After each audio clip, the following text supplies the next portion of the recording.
Hi, I'm going to be talking about chapter 1 and chapter 2, what I just read.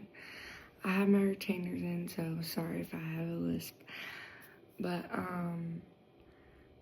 I've never been one to really know. I haven't really read the Bible a lot, so honestly, a lot of this was very confusing to me because it seems like they're talking about something in which has deeper detail and meaning of certain words that I don't know that are clearly from the Bible.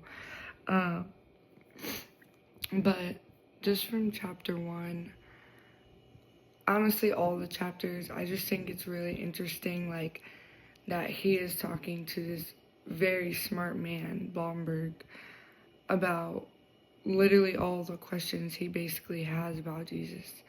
And I just think it's interesting that almost everything he says, like even specific details from the Bible, he has these questions about.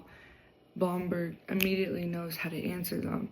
And it's almost like even after he answers them, even if Strobel isn't exactly satisfied with what his answer was and he tries to test Blomberg even more, it's almost like they both come to this conclusion after each question that's like, we don't really know, but we have to believe because that's just what it is.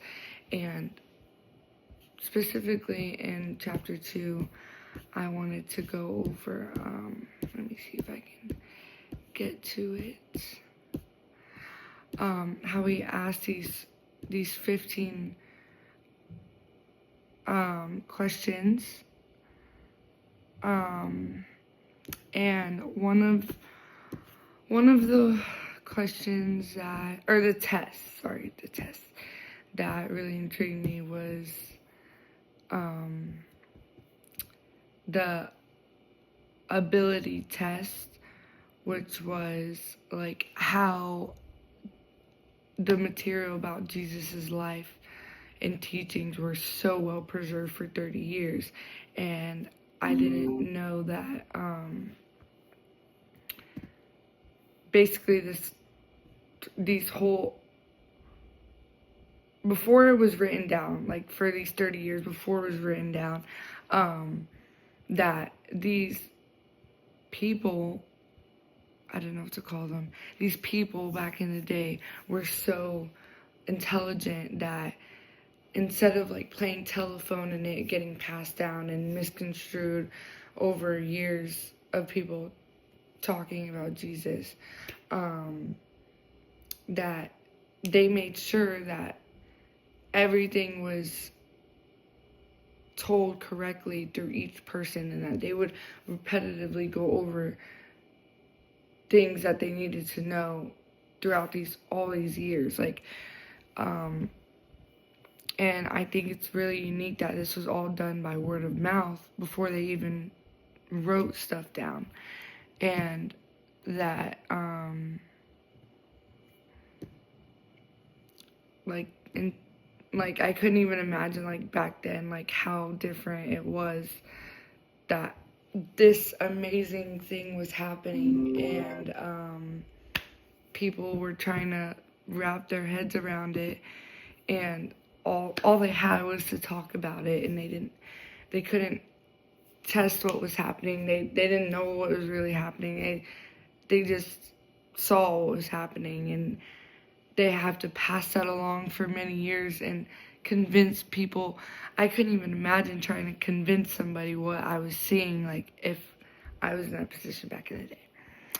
And honestly, a lot of the words, they were using a lot of big words, and a lot of the stuff they were talking about, I was confused about. But honestly, I think I got a pretty good understanding of what their conversation was about, hopefully. But I think that Strobel tested every single question that was so intelligent to Blomberg that it's crazy that Blomberg just knew.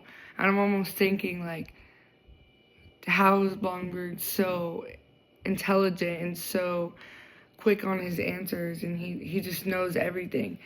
And I don't know, it's honestly crazy that there's so many hard evidence and so many things that Blomberg just knows what to say to Strobel, that is just like, wow. I bet after this conversation, Strobel was definitely thinking like, my belief is definitely probably stronger now because of how much hard evidence and, well, eyewitness evidence and all this stuff that happened so long ago that,